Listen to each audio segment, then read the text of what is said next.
when I ever get introduced in the future, I feel like no one's ever going to be able to follow that. That was very enthusiastic.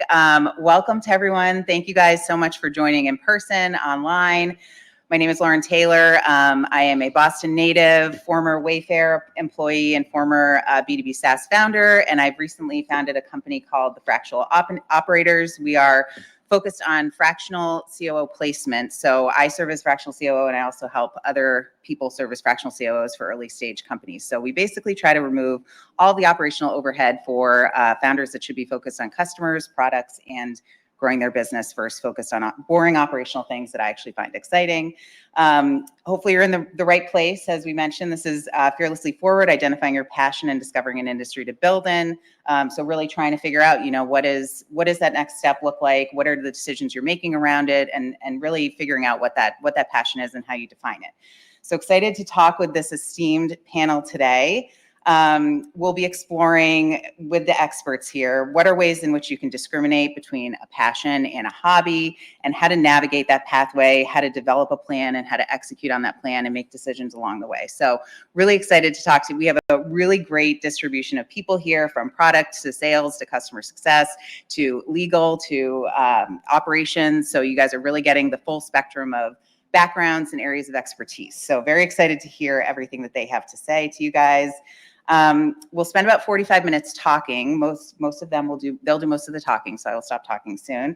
And then we'll wrap with about 15 minutes of Q&A, both from the audience. So if you're online, as we mentioned, you'll have an opportunity to ask questions online, but also from the in-person audience. And so with that, I actually wanted to learn a little bit more about the audience in this room, as does the panel, so we can orient ourselves to what you guys are most interested in. So the first question I have for you guys is, how many people are thinking about starting or joining a startup? And that's one of the poll questions. So if we could ask the audience, that would be great too.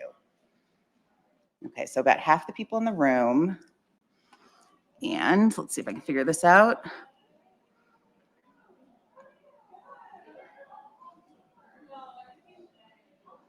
Is it the first? Are we still waiting for? Yep. Okay, got it. They're flowing in. Okay. So I'll give people another few seconds here. All right. So about 11. Most of the people answered yes. It answered online. So great. Lots of people thinking about starting or joining a startup. My next question is, if you are thinking about starting or joining a startup, are you thinking about starting something? I guess we'll start with that question. Are you thinking about starting something as a founder? Show of hands. Okay, all right, a few. Or joining as an early stage team member. Okay, so a few there too. And from the audience, yep, we're getting some votes there too. So lots of people, looking to start something yourself as a founder, which congrats to you that you've already been thinking about that. It is a amazing roller coaster, but incredible pathway that there's really no replacement for. So congrats to you guys. Okay, so thanks to everyone for helping us get to know the audience a little bit more. I'd like to start off with introductions from the panelists here. So I'm going to let them introduce themselves, and I will start with Marley Chong, who's right to my left, if you want to introduce yourself. Hello, everyone, both online and here in this room. My name is Marley Chong. Currently, I'm the Director of Product at Housing Navigator Massachusetts, which is a startup and it is a nonprofit. You'll be hearing a little bit about some of those overlapping themes, I think, with some of your folks here on this panel as well. As far as my background goes, I was a first-generation college student, grew up in California, moved out to Boston, and I've loved being out here since. My journey has mostly been in the product spaces. Really, I feel like where I've excelled has been in terms of connecting dialogue between different audiences, different groups. It's something that I took from my own background growing up. It's something that I've found helps me thrive professionally. And really, I've been driven a lot by finding meaningful, impactful challenges and finding ways to solve that. So a lot of times being a product person means that I can just put on my hats and try a bunch of multiple hats as we really try to figure out how to actually solve and have an impact and really take in the voices of users, customers, and really design for what works for them and actually, like I said, make the difference in something that you'll actually enjoy and continue to use. So I'm going to pass it on. Thank you so much, Marley. My name is Nivi Jaswal-Burgess, and I am the founder and executive director of a nonprofit in the Boston area called the Versa Foundation. We do a lot of consumer health advocacy, and we connect the dots between our food systems and public health and planetary health. We do that by partnering with academic institutions. I contribute content to different universities and courses that are increasingly, growing in number, as they should be, with the climate threat and the public health emergencies that we're experiencing, and they're growing by the season. A little bit about my background. I have an MBA in consumer behavior marketing, started my life with the consumer packaged goods sector, moved on to medical devices and life sciences, and ended my corporate journey about 6 years ago with media and research. And I've lived in 7 different countries, lived and worked, lived the expat life, and gotten to know a lot of different consumer markets in about 49 countries now, looking to go to my 50th. So if any of you can help me with whatever that decision can be. The one thing that I've actually learned, and I would love to talk about that, is the difference between employment and passion, and how both employment can be profitable and how passion can also be profitable. That's something that I really, really love talking about, and also sort of teasing your minds a little bit about the definition of profit, because the traditional definitions have obviously let us down when it comes to both public health and planetary health. And I would love for you to start thinking about some of that and some of those fundamentals. On that note, I will pass it on. Thanks, Nivi. Is this on? Doesn't seem like it is. I'm gonna hit the on button. How about now? Yeah, you're good. Okay. Hi, my name is Jeff Berman. My story is I went to college and university to study astrophysics, and then I found out what physicists actually do, and I got out of that. Like most of the people up here, I studied something that's very different from what I do now. A lot of people do this. I went from physics into advertising. I worked at big agencies in Chicago and New York and Boston. I started up an apparel company when I was young and stupid and sold that to Billabong after a few years. In 2002, I started up my own advertising agency, and now we work directly with startups and founders. I've worked now over these 21 years with more than 100 different startups in every category you can imagine. And basically what we do is we help people go to market. We help people connect with the ones they envision as customers. Something like, according to the US Commerce Department, about 90 to 95% of startups fail in the first 5 years. They all fail for the same reason.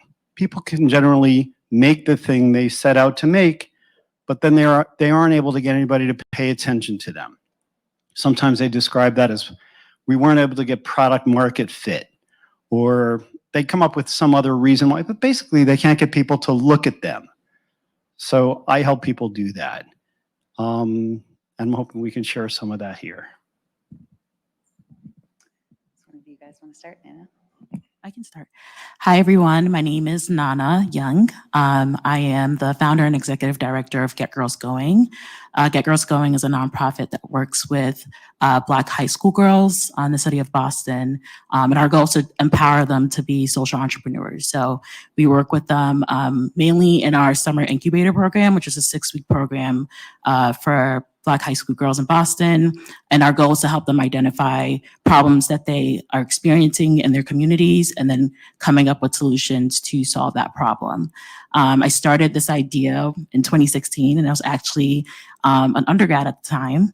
And I went to school initially to become an engineer.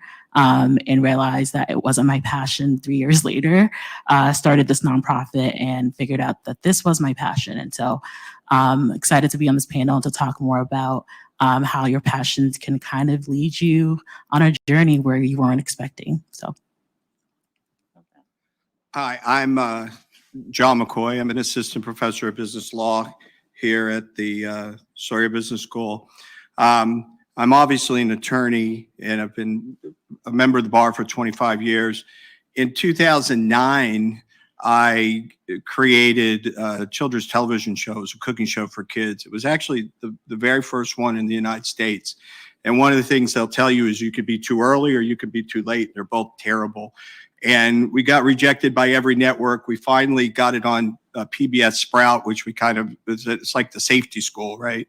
And it was then bought by NBC, and it was on for a few years on television. And so that was great being a founder doing that. It was completely something outside of my normal wheelhouse. But what I'm excited about, what I'm here to talk about now, is my wife has started a business, Coastal Brahmin, where we started it during COVID, where she creates and designs clothing that's then created in Jaipur, India, and is sold on the Cape. And she is beginning to just blow up. And as a matter of fact, we just got offered a lease at Mashpee Commons, and retail is not something we want to go into. She does Shopify and she does a lot of online marketing, but it's a great opportunity for marketing for the business.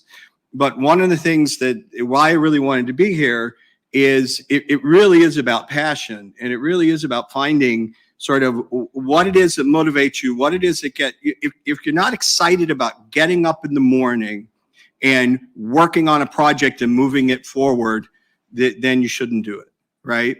So teaching, I've done teaching for 25 years, and I absolutely love it. I would teach for free, and if you know what professors make, I basically do. But the bottom line is, I just absolutely am passionate. What I really love now is watching my wife and watching her build her business and being there to support her. Just like she supported me through law school, just like she supported me through the show, I get to be there for her. And that's a wonderful, wonderful thing. And watch somebody's success and see how much people just love her brand. And that's an exciting thing. And I'm listening to my colleague over here, and I'm thinking, that's somebody I'm going to want to talk to at the end of this for Michelle, because she's going to go to the next level. And I want to be there for that. And it's going to be an exciting thing. So I hope I can help you. Awesome. Well, I hope that you guys are as impressed by this panel as I am. And I think one thing that I've seen in myself and seen in others as I've talked with a lot of people over the course of my career is you can really tell when somebody is passionate about something. So hearing everyone on this panel talk about what they love to do compared to talking about what they don't love to do, you can actually hear the change in inflection point. And I would encourage all of you guys to learn and recognize that in yourself, because for me, that's been incredibly helpful to recognize all of a sudden, I'm like, wow, I am really jazzed about what I'm talking about. And I should probably be spending more time in this. So something like when John was talking just now, I was like, he's so excited. So if you walk away with that impression, I think it's something that is a meaningful thing to remember about that. Okay, so with that, we're going to get into some discussion. Very excited to talk about our first sort of discussion point here, which is really talking about how do you actually define your passion and how do you figure out whether or not it's a passion, a profitable passion, or a hobby. And so I actually want to start with Jeff on the end over here. And many people on this panel have started businesses. Jeff has started businesses. He helps guide people through that process. And so I'd love to hear from Jeff on what you tell people. How do you guide them through? They're really excited about something. You hear that excitement. How do you talk to them about figuring out whether or not it's a profitable business or just something they should be doing on the side? Yeah, thanks, Lauren. That's a great question. It basically comes down to, are you meeting some kind of need? The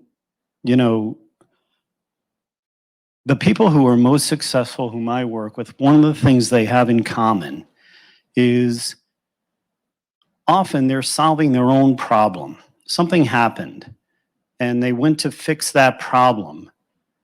And they feel it's not something anybody told them they had to do. They went to solve a problem for themselves. And at some point they realize there are other people who have a similar problem, who have there's suffering in the way I was suffering before I started this. And so what they don't have, what a founder has, and this is one of the things, so I teach this at the CIC and at the University of Chicago. Founders are crazy, okay? We have a necessary kind of crazy. Without us, the world doesn't work. The world is stuck. Without the founders, without the creators, we're still living in caves and eating bugs. You know, stay in your lane is terrible advice. It's fine for a lot of people. And, you know, you do something and people are saying, well, you should, you know, stick with the thing you know, be the thing you know. That's fine for a lot of people. If you have a desire to create something and solve something and do something in a fresh way, a unique way, a way that turns you on, you feel good about it, you know it. You feel it in your body, right? You really feel it in your body. It's similar to what John said earlier. You're excited to get up and do the thing. It doesn't feel like work, right? Was it Mark Twain who said, if you enjoy what you're doing, you're never working a day in your life. You're driven to do this thing and solve it. And then once you have it, the difference between your own thing, something you did for you, and a business is just a desire to share it. It doesn't mean you have to make money right away. And a lot of times the really successful ones, and I mean, I've worked with people who are now billionaires because of things we did together. In the beginning, they were just passionate about solving their problem, and then they wanted to find other people who had the same problem. Reciprocity is the great way to get it off the ground. Don't worry so much about making money in the beginning. In fact, try not to spend money if you don't have to. Keep your expenses low. Keep your day job if you like. Try not to take on laboratory space. Try not to have employees. Do what you can with keeping the expenses low so that once you have a solution that works for you, now you can find the people who have the similar problem and the similar passion, but they're not crazy, right? They didn't just spend all this time and money figuring out how to solve it and get this thing to them. You can charge them, but in the beginning, a lot of times, find somebody who does it and give it to them and hear what they have to say about it. And the first people you serve are people who are going to be as excited as you are. And sure, if you want to cover your costs, figure out what you can charge for it. But the goal at that point is not making money. The goal is to find people who are passionate the way you were when you got started, but they're not as crazy as you, right? And if you find people who are aligned with you that way, that's the path to success. And you'll know it because they'll tell you. And they will share it with other people, and that's how you build it. You build it out from a strong center, okay? But it's got to begin with something that you feel you're drawn to do. If you're out there to make money, that's much, much more difficult. It's a tougher path because there are going to come times that it's just misery, right? And if you're not into it, making money down the road is very hard to get you past the misery. What gets you past it is a desire to solve the problem and then share it. Yeah, that's super helpful. And you know, kind of thinking more and more about that too. It sounds like there's a lot of the learning, you know, that you're taking the crazy by learning what works and what makes sense and what problems you're solving for your actual clients or customers. And it's not necessarily about the revenue numbers. And I think that's a really important point because a lot of times in the startup world, that's all people talk about is revenue, products, customers.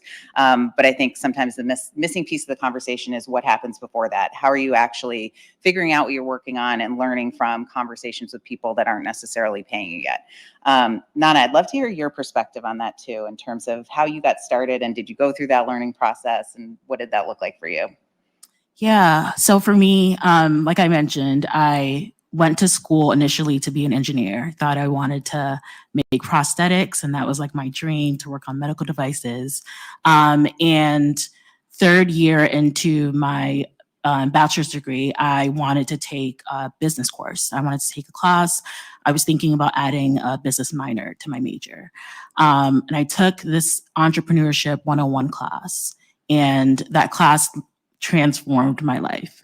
I remember, you know, my professor talking about creating ideas, and we had a project where we had to create an idea from scratch. And so I created one, I presented it to the class, and I felt so happy to do it. And I remember every time I would go home to do homework, like every time I would get into my dorm to do homework, I had labs and things to finish, but I was always searching and Googling things about how to start something from scratch, right? like, what are the concepts that we were learning in class? I wanted to learn more about those. And when my time started to shift toward that, I realized that I was more passionate about that. And so for me, it was, I had to make a really difficult decision, right? I was in the second semester of my junior year, and I had to say, do I actually want to be an engineer? I've done a bunch of internships and co-ops, and they were fun. I learned a lot, but do I actually want to do this? And it was that time where I started thinking about like what I actually wanted to do with my life. And that's when the nonprofit idea came to me. And I made the decision to switch my major third year in and switch from engineering to entrepreneurship. And so that's what I ended up graduating with. But what that meant for me is it meant that I had to stay in school for an additional year. It meant that it pushed back my graduation. And so I'm from Ghana, and so I'm from West Africa, and culturally, my parents were not happy about me making that decision, right? Because it meant, like, they were like, what's entrepreneurship? What are you going to do with that? What job are you going to get with that? And all of the people that had graduated prior to me that had done a major in entrepreneurship didn't have great jobs. Like, a bunch of people were working at like Best Buy, working at retail. And so my dad's like, show me the facts, like, show me what people have been doing. And I was like, I'm not going to tell you that they worked at Best Buy. But I had to just follow my gut. And my gut was telling me that even though I didn't know what I was going to do, I knew that I was like super passionate about starting something and being a part of the process of helping other people start things too. And so I just went with it, and I graduated, and after graduation continued to kind of work on my nonprofit. And I tried to immerse myself in spaces where I was always learning about the entrepreneurship ecosystem and about how people started things. But I would say for sure that I think, like Jeff was saying, I think passion, when you're passionate about something, right? And when you're passionate about something, you also are able to kind of, I think, overcome all the challenges that come along your way. And I feel like I've dealt with a lot of challenges. Making that decision to switch my major was a big one. But that passion is what kind of kept me going. That's great. And I love that. Thank you for sharing that with us. I love the term gut instinct, which I think is super important as qualitative as it is. And then also, thinking about the way in which other people perceive your decisions. And that is definitely something that I think is a common theme when people start things. It's not always like 100% of people are going to say, yep, sounds great. Awesome. Do that new crazy thing that you just thought of. So Nivi, I'm curious to know from your perspective, how did you think about when you started your foundation? How were you thinking about, making that leap? You'd been in corporate space, and so gut instinct was probably part of it, as well as like, what are people going to think now that I'm starting a nonprofit? Just curious to know how you navigated that path. Oh yeah, there were a lot of rumors when I left the corporate world. People thought, oh, she was always crazy. I knew it. She had a little streak about her. Some people even thought that I had a nervous breakdown because I couldn't take the corporate pressure and all of those things. I did have a breakdown of sorts. My gut wasn't working, quite literally. So I had extreme insulin resistance, and I had a gut dysbiosis. Is I've learned the best way to sort of describe it.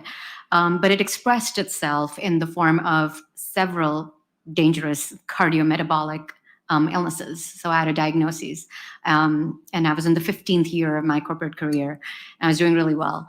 And I was just sharing with Marley earlier, this was March 9th, 2015. I was in Hong Kong, just finished facilitating a workshop. And my team wanted to go out for dinner, and it was completely unusual for me to decline offers to pub and club at that point in my life. And I refused, went up to the hotel room, and just found myself on the floor 30 minutes later. And I thought that I had a cardiac event. And so I was living in Singapore at the time, took the first flight back, 4.5 hours, not a long flight, checked myself into a hospital. And I walked in thinking that I I'm a healthy person. I was traveling 60% of the time, 60% of the month, long haul flights, 12 to 16-hour long flights on an average for work. And I thought it was just stress. But I walked out a patient and with threats that they would take out a couple of my, organs, and remove the right ovary, do things and whatever, and that I was looking at, partial disability at some level, 5 years down the line, if not sooner. And that was like when the penny dropped for me. Because if I had all the money on the planet, which I probably did at that point, but I didn't have a healthy body and a healthy mind and ability to sleep, even if I had the best house and the best bed and whatever, it was of no use. And mind you, I was 34 at the time. I was incredibly young, and there was no time for me to be thinking about surgery and disability and those sorts of things. So that was a big, big hammer kind of like on my head.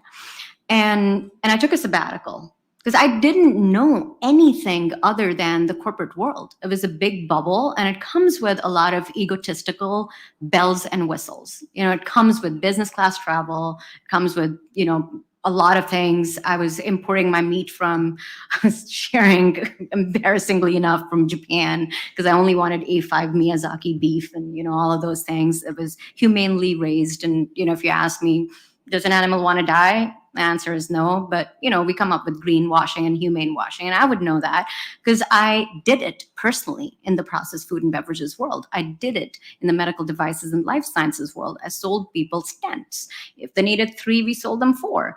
Who cares? I made another, I made my variable pay and got my corner office. So there's a lot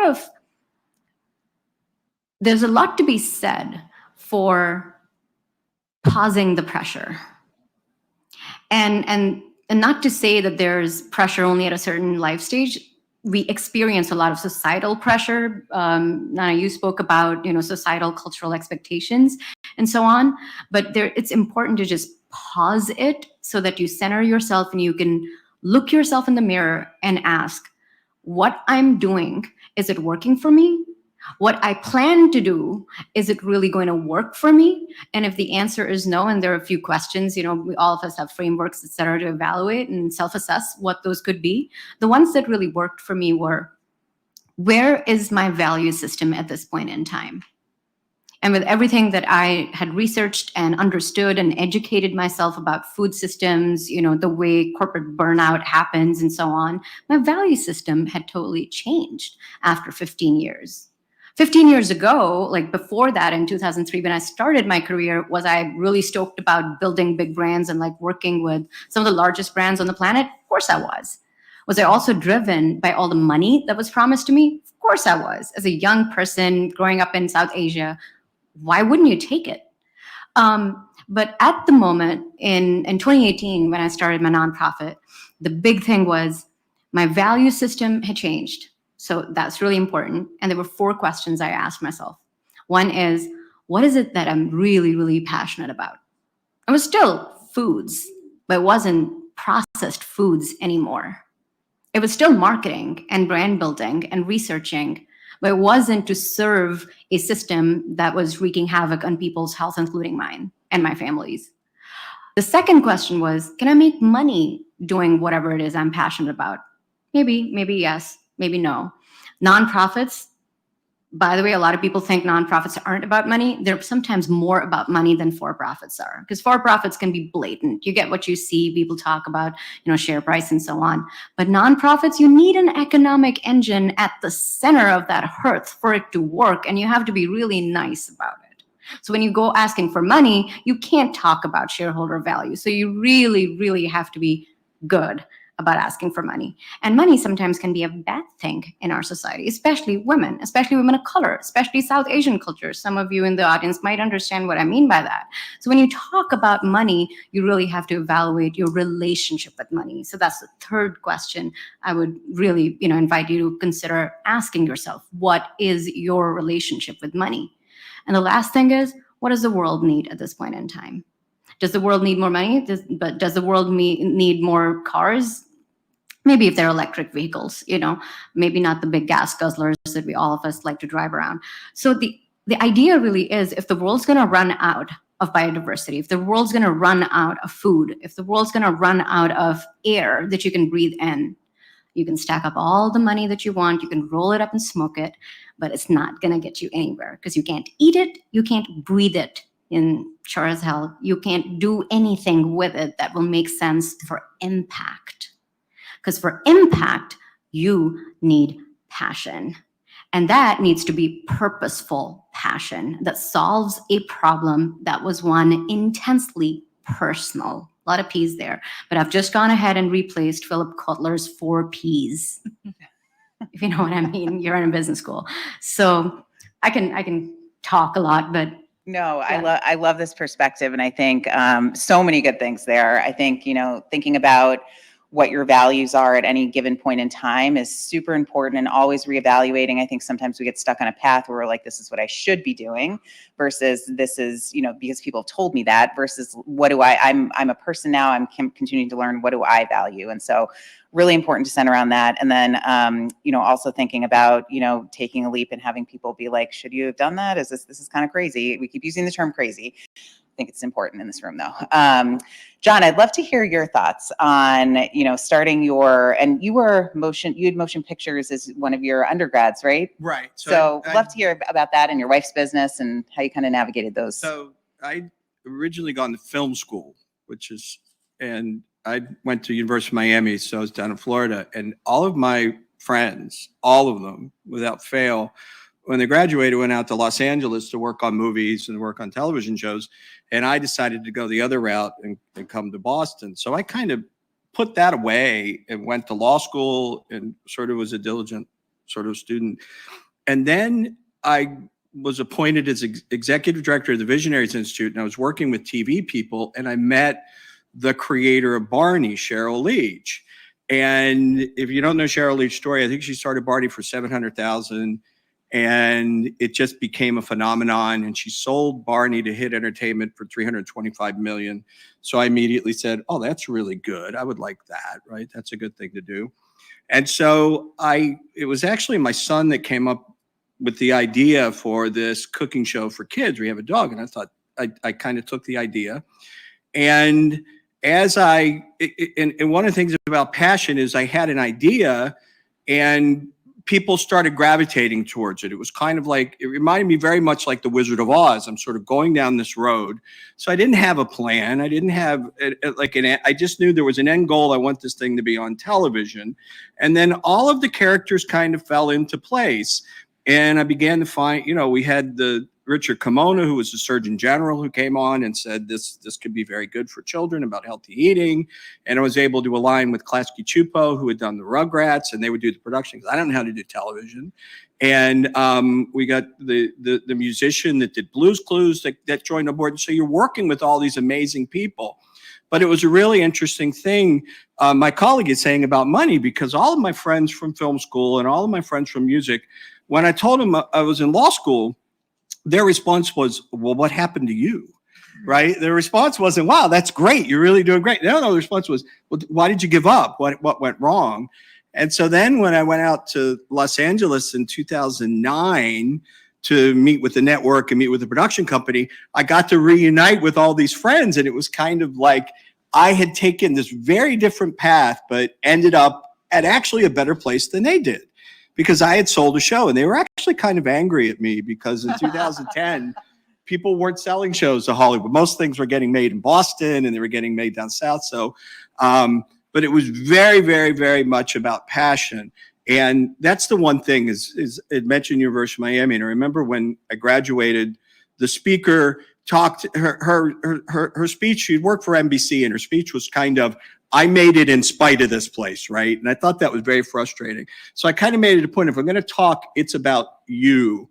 And I want to give you sort of something that I think would be very, very useful. I met a gentleman by the name of Peter Anderson, who studied physics and had gone to I think he'd gone to Princeton and gone to Harvard and done very well.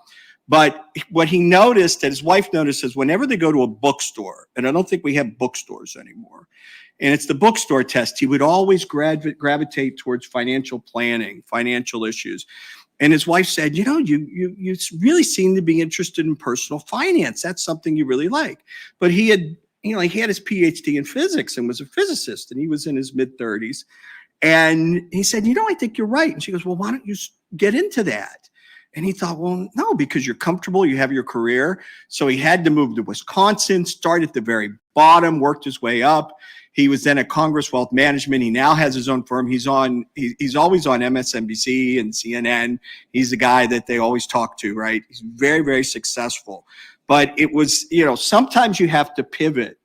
And one of the things I've learned, there's a thing called drift that maybe you know about, which is drift doesn't necessarily mean that you find yourself sort of on the corner with a cup and you didn't get anywhere. Drift could be you're an attorney. You can drift into really, really good careers, really good things, but it's not necessarily the passion. And I think you heard that from your colleague. Here she was making all this money and all this success, but really the passion really lied somewhere else. And when you can find that, when you can merge that, what a wonderful thing in life to be able to sort of merge your passion. I'm a strange animal. I get up every day at 4 a.m. And on a day I sleep in, it'll be 6 a.m. and I do personal development. I get up and I do personal development. My wife gets mad. She goes, why are you doing that? Why aren't you practicing law? Why aren't you working? I said, this is as important as practicing law. This is as important as anything else. And I think that's something that all of you need to do. However you figure out what that is for you, because you have to have some type of an internal guide. It's got to be internal. The external stuff wears off, whether it's money, whether it's fame, whether it's anything, that gets old.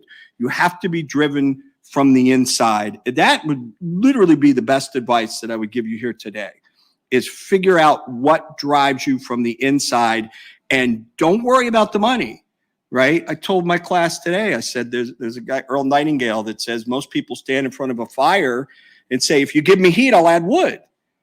It's never going to happen. You got to add the wood, then you're going to get the heat, right? So don't worry about the money. Worry about what is it you're passionate about? What is it you want to get up in the morning? What is it you want to do? And have that internal drive and force yourself to get up, go, do, create. And you'd be amazed at the difference in your life and the difference in people around you. But most people are externally driven. And this is all, I'm big into self-help stuff. I love this stuff. That's my bookstore test. If you take me to a bookstore, I'm going to go over to the self-help stuff, right? I'm going to go over to the motivational stuff because that's what I really like. But you've got to have that. What is it that really, really drives you? And if you're fortunate enough to find that, grab a hold of it, follow it. Don't let anybody dissuade you. You cannot listen. You're going to find, I call it the shoulda, woulda, coulda crowd. There's going to be people, I could have done that. I should have done that. I would have done that. But they didn't. Ignore them. Block them out. Focus internally. Very, very, very important. Yes, I love the perspective. And I think we've all kind of talked about this in different ways, that the path is not linear, right? Like there are going to be deviations. You're going to change as a human being over time, regardless of what you're doing professionally. And so I think I love the, personal development piece is so important because it takes you out of the, what am I tactically doing each day, to more of the like, how am I thinking about myself holistically as a person? And what does that mean for where I want to be spending my time every day when I wake up in the morning? And not all of us get up at 4 a.m. unless, for me, a baby's crying. But other than that, I'm very impressed by that. But I want to switch gears a little bit too and talk to Marley for a second about her current role. And she is employee number one at a startup. Was employee number one. They have other employees now. But I'm still number one. I don't. Yeah. Yes, you should always label yourself as that. But would love to hear about that decision process. And there's a few folks in the audience and online that are thinking about going that path for starting something. And so, take us through that journey and what you were thinking as you were investigating that path. Yeah, thank you. And, Lauren, I definitely do want to echo something you mentioned, which is our paths here, they have not been linear. And I would say for myself, what I find to be my passions have also not stayed the same. And it's not that they were any less true just because they were different in the past. It's just that often I've learned either more about myself or there's been something in my interests that have changed. So for me, housing was actually one of the things that I learned about more recently and I say more recently. as a child, I was really interested in, oh, how do I make the world a better place? And I was really gravitating towards the idea of health. I knew I didn't want to be a doctor, did not want to really do medicine, but I was just like obsessed with the idea of like health and improving our lives that way. As I grew older, I sort of realized, there's actually a lot more to it. To be like food is health, is healthcare, but also social determinants of health. And as I was actually in education school, I was learning both that yes, the difference between nonprofits and for-profits is that you just can't make money from it, but you're still supposed to not lose money in a nonprofit. It's not that there's no profit. But I was also really exposed to the idea of how housing is also healthcare. And that really sort of sparked an interest in me just because of the society that we're in. I mean, I was also studying physics. I really love systems level thinking. And it's really fascinating to sort of see what we've sort of built as a society and what it is today, and what are the levers that we can use to change the way that it is now, and how can we make it form better in our images and what we want it to be. So for me, I was in a position where I had been working a mix of higher education. I was working at a tech company for a while, and I was at a point where I felt like I had sort of built up some of my basic needs. I was fearing less about how I could make sure I pay my bills. And I was looking more forward to sort of your path to me in terms of what are my values and what do I really want to pursue. And I already identified housing as something I was really interested in. And I was wondering like, oh, do I need to go back to school and do another master's? How do I really break into this field? At that point, it just really happened to be, you could say fate. It was fortuitous, at least, that I found out about this new nonprofit where the founder was actually still half-time working as executive director of a foundation. And they had a need. They had a need that I could actually uniquely help with. I could bring my skill set as a product manager to help them actually go from, we have this idea, we have a little bit of a coalition, but we have no idea how to get from there to how are we actually going to be serving hundreds of thousands of users, which we've done in that time since. So for me, it was a little bit of just being open to the opportunities that were coming towards me and filtering and thinking, it's actually, yes, it's very important for you all to be founders and pursuing your ideas and knowing that this is a passion where you can actually, pursue this over time and wake up every day with. I've also been someone who has a lot of passions, and they may make me a little bit of money, but I am not spending every morning waking up wanting to act and teach dance, even though those are things that I love doing on the sides. They are certainly still passions, but for me, it's really about how do I solve those meaningful problems, like I mentioned earlier. And so for me right now, that has been in the world of housing, where I can sort of see that having a difference. In a year or two, you might find it's somewhere else, because we all can continue to evolve, and we find places that work well for us at a different time. Sort of like John was saying, even with entrepreneurship, but even with a lot of your lives, there are things that happen that are right at that moment. Sometimes it's too early, sometimes it's too late. But you can always still sort of continue to go back to it, and you can continue to see what it is that really inspires you and makes you want to keep going. And it's okay if that changes. And it's okay to say no to things too. I'm going to give everyone permission to not have to, capitalism profitize off of their hobbies. You can actually have things that you have just to refill yourselves and give yourselves joy and energy. I love that mic drop ending there. Like, it is okay to say no to things. I think boundary setting is something that I have taken my whole career to sort of learn. I'm probably still not great at it, but it is really important. And again, it's all about the optimization of your time and where you're spending your time personally, professionally, wherever that may be. So I love that. That's a great way to close that statement. We have about 14 minutes left. I know we wanted to leave some time for questions. So I guess what I will do is I will open up do I have to do anything to open up the questions here, or people can just submit them, it looks like. So let's start in the room. Does anyone in the room have a question for anyone up here? Great. All right. Go to the back of the room. In the back of the room over here. Just present yourself and go ahead. Hi, my name's Will, and right now I'm kind of like at an inflection point. I've been at my job for a year. I know it's not what I want to do, and I have a lot of ideas about where I want to go, but I feel like I'm kind of paralyzed by options. What advice do you have on like making a decision, I guess, picking where to put your energy when you have a bunch of things you feel passionate about, but you're not sure exactly what's the most viable or where you want to put your time. Great question. Jeff, you want to start?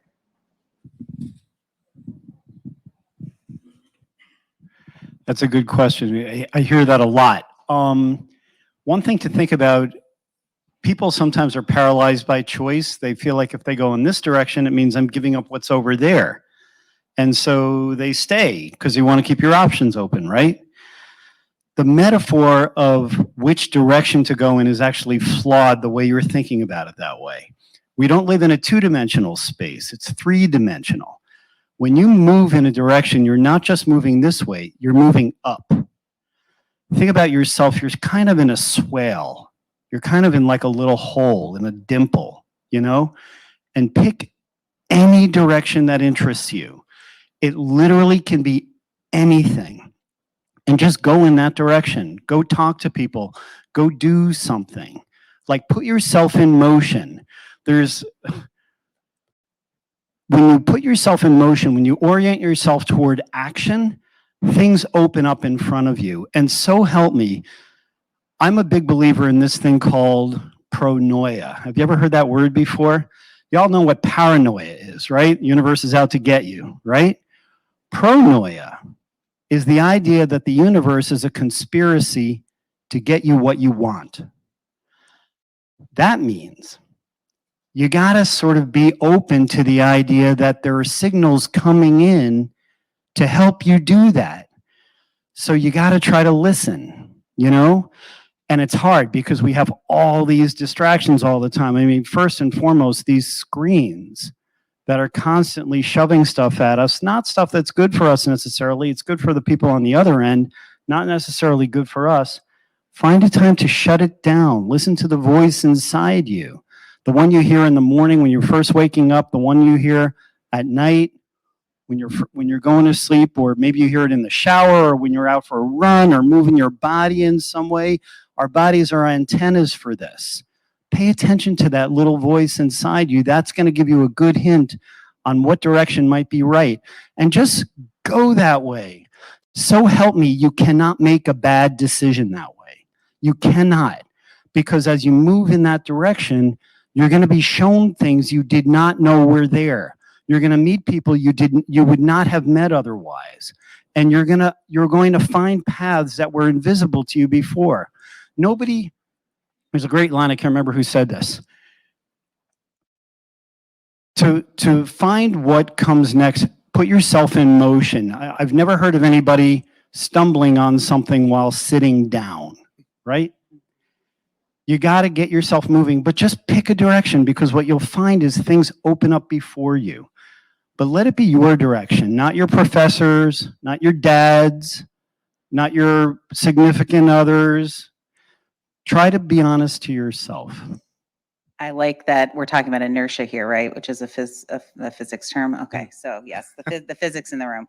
And I would just add, like, you can't go wrong if it doesn't go right the first time, because you've learned something from that. So I think, to Jeff's point, start somewhere, start where you think the best place you should start is, learn from it, and know where the next decision point is to move on or pivot with regards to that step. So Can it's I? not Yep, easy. Yeah, of course. So Yeah. I think for you, and this is not mine. This is all the things I do. This is my 4 a.m. thing. But you can't be disjointed like that. You got to set a goal. Pick one. You can't have a bunch of different things you want to do. Whatever it is, doesn't matter. What do you want to do? You want to do a television show, or you want to have a brand, or you want to be rich. What is it? And write it down and have it and set that goal. And every day, focus on that goal, and don't be dissuaded. You got to persist without exception. That's Andy Andrews. That is so true. Most people give up when the going gets tough. There's a saying, it's never crowded on the last mile, though. So what you need to do is you can't be pulled in all those different directions, because you find out when you're pulled in all those different directions, you don't go anywhere. You got to say, all right, this is one thing. I had this moment where I was a lawyer and a professor, and I'm this and that. And I remember sitting on a couch and thinking, what's one thing that I'd go to the mat for? And that was to do a television show. I just wanted to sell it. I wanted to make it, and I wanted to sell it. And so I wrote it down and created that goal. And for my students that have taken the bar exam, I say, figure out a score you want on the LSAT, write it down, Every day, look at it. What is that number? 160. Get it ingrained. Get it into your mind and put distractions aside. You got to focus, because if you're pulled in a bunch of different directions, you're not going to get anywhere. I mean, this is like, I'm 58, so this is advice I wish I got when I was young, and I didn't, right? You have to write down your goals. You have to. This is like a spiritual biblical thing. It is truth. You have to write down your goals, and you have to think about, what are they really? What is it I really, really want? And you'll find in that process, you're going to get rid of a lot of clutter. And then you want to say, what is something that I'm willing to go to the mat for? What am I willing to go? Because you're going to go through a lot of heartache. You're going to go through a lot of pain. You're going to go through a lot of rejection. There's going to be moments where you're going to feel like this isn't going to happen. There's no way this can happen. And then a miracle will happen, and it will happen, right? So the smartest thing you could do today, when you leave here, get home, get out your pen and paper, write that down, start figuring it out and narrow it down and focus and go forward. That's, again, I wish I got this advice when I was young. I love the idea around goal setting as an operator. It doesn't matter what stage you're at, set a goal. I have a question for Yeah. Will. Will, how many ideas do you have? Like, how many girlfriends are we talking about here?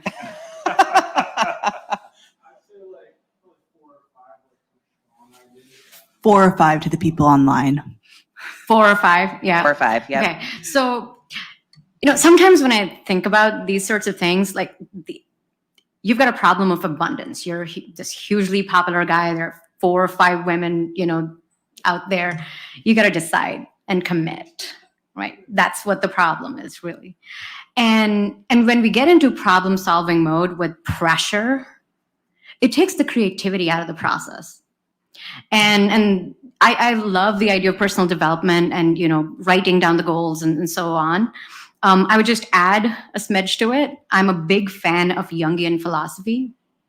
And Carl Jung actually did such amazing projective work. Check his work out, check out his philosophy.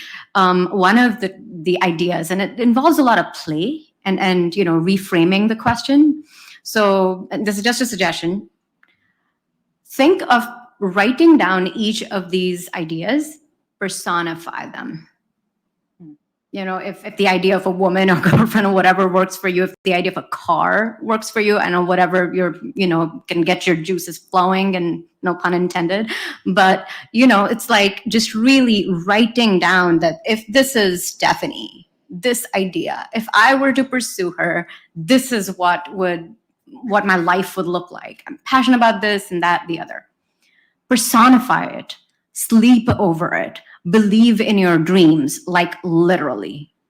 Jungian philosophy also talks about helping your subconscious and your psyche help you solve these problems, because the template and the conditioning and all of those things that we have in our state of wakefulness sometimes just gets in the way.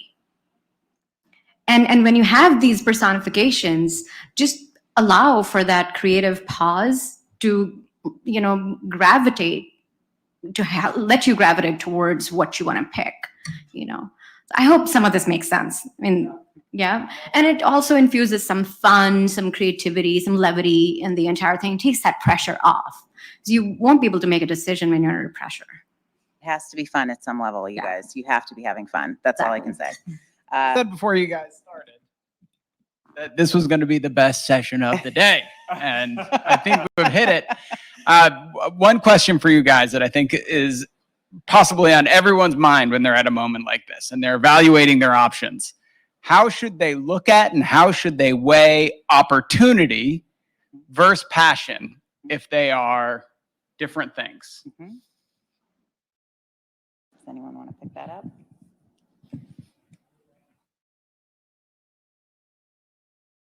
Can you define what you mean by opportunity, Puck? So we have people on the stage that have studied one thing. There's jobs there, there's security there, there's a future there, but it's not what you loved. Say you love something and it's your passion, but you don't see a career there. What would you say to somebody who loves something, but then there's an opportunity that's a safer opportunity that they also see that maybe is the other road That they looks could like take? a job, you mean? It could be a job, yes. Yeah. This is a good question because, I mean, several of us up here have said, try not to pay attention to the money. And yet here we are living in Boston or nearby, and it ain't cheap, right? It's not easy to be here. We've all had to make decisions based on money. And I've made some really stupid ones based on money, as well as having the freedom not to have to do that. I think the answer to the question is, I think it was Ben Franklin who said, money is the thing that makes you do the thing you wouldn't do otherwise. So I'm very wary of making decisions for the sake of money, but I would turn the other end of it a little bit. We keep using the word passion. I think there's a better word here because, when I was a kid, I really wanted to play shortstop for, at that time, the Mets, because I grew up in Jersey. And that was not going to happen. It did not matter how passionate I was. I was a decent shortstop, but I wasn't going to get to the major leagues. A better word than passion, I think, is purpose.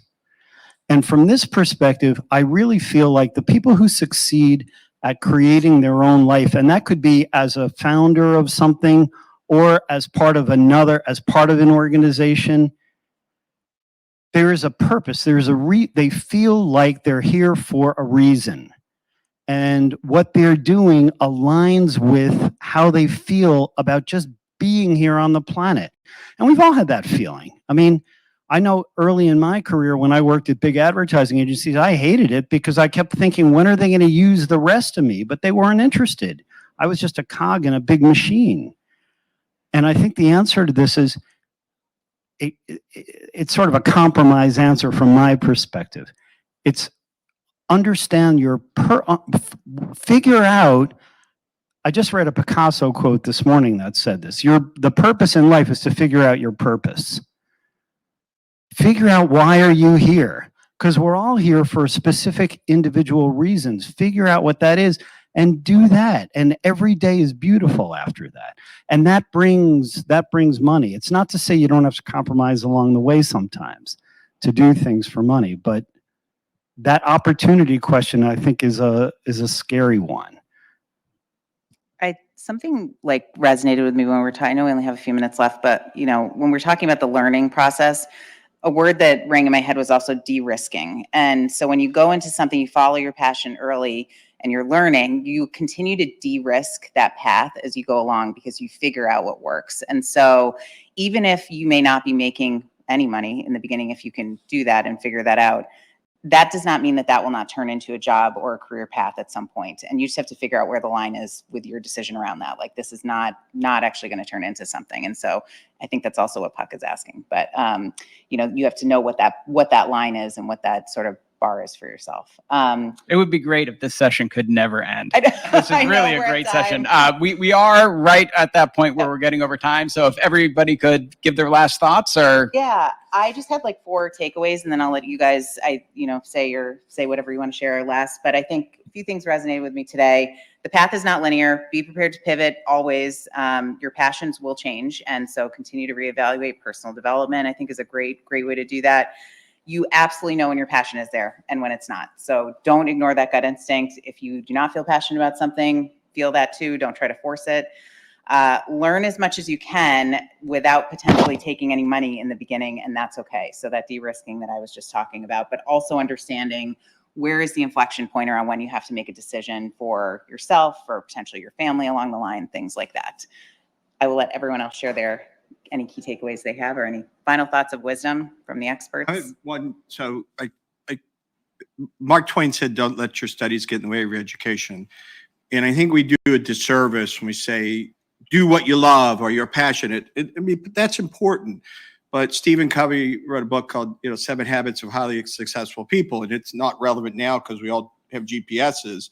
But he basically says, if you have a map of Times Square of New York and you take it to Chicago, I don't care how passionate you are or how hard you work on that map, you're never going to find the bean, right? You're not going to find it. So you have to trust your intuition and you have to be on the right track. It's when you get on the right track. So you have to study, you have to learn, and you have to be receptive. But when you think you're on the right track, you got a good inkling, that's when you double down and that's when you really push and you don't give up. But if you're not on the right track, I don't care how passionate you are. I don't care how much you love it. I don't care how great you think it is. It doesn't matter. You've got the wrong idea. So, it's when you're able to strike gold is when something that you're passionate about, something that you love, other people are passionate about it, or there's a need.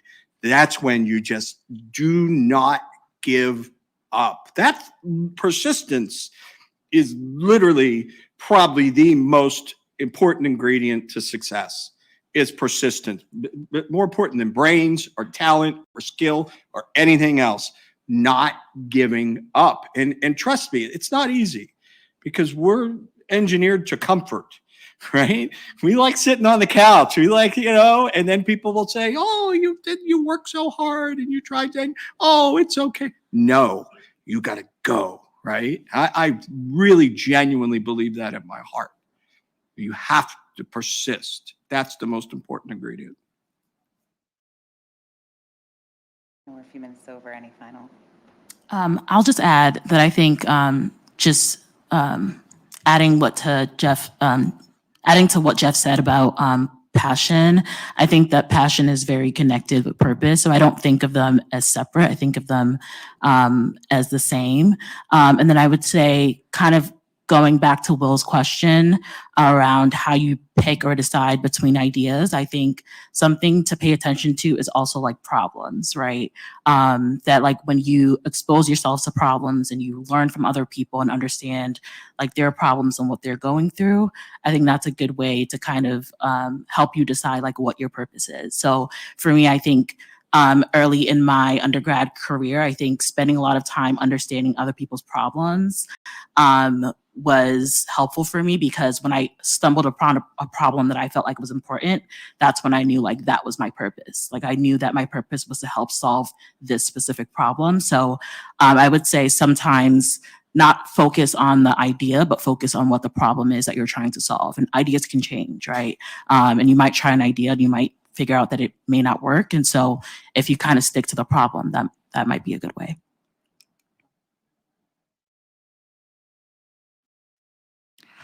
So, Lauren, going back to what you said about de-risking, something that I always keep in mind is you can continue to incubate and iterate over your different solutions you're going to have to the problems, like Nana was saying.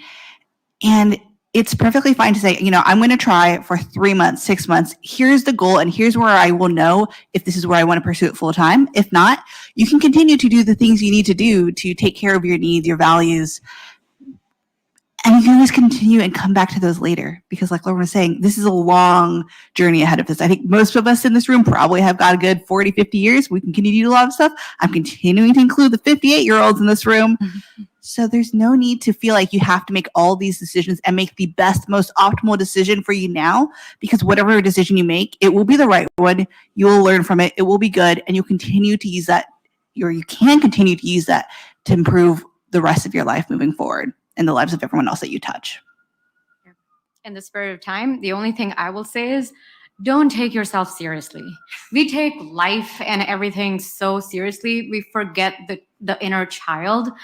That inner child is the one that's going to guide you to that true north and help you sift through all of the various choices that you might have.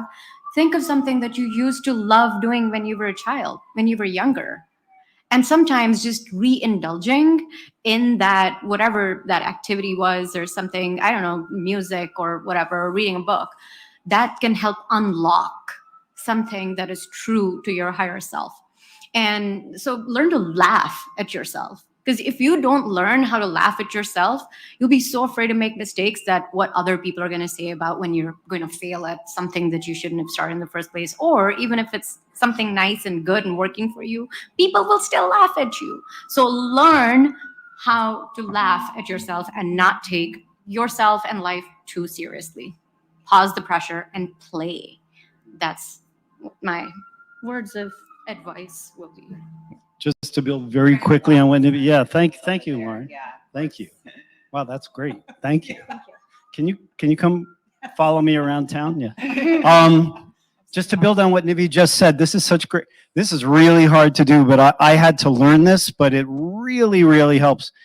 Try not to let fear be the motivator when you're making any decision. You gotta try to let go the fear. It's really hard. This is a scary world a lot of time, and you got people leaning on you. They might be people in your family or people at school or people who you owe money to. I mean, we all have this, right? Someone you work for. Fear is a very powerful motivator. Try to let it go. So that means do things for yourself that make you feel physically better, where fear doesn't dominate. Get a good night's sleep, right? This is such duh stuff. Get a good night's sleep. Move your body. Eat something decent. Don't make a decision when you're feeling terrible. That's going to have something to do with your life. It's not going to be a good decision. Wait, give yourself a break, right? Take a deep breath. Put your shoulders back. Put your chin up. Get out in the sunshine. Talk to someone who loves you, right? Listen to the music that turns you on. You can hack your own body to put yourself in a better, more receptive mood and make decisions from a place of strength. It's hard to do. We all have obligations and there are things leaning on us. Just try to let go the fear. Try to find the love. There's no shortage of it, but you got to go seek it out. It doesn't always come to you when you need it. So get with people who are on your side. Try to do less with the naysayers. Listen to the music you love, right? You can hack your own mood and put yourself in a place where you feel good and then make a decision. And listen to yourself. Trust yourself, okay? I think that's a really good note to end on. Thanks, Jeff. Thanks to everyone for all of your final thoughts. And yes, thanks to everyone for staying a little later. Thank you all. That really was, I think this room could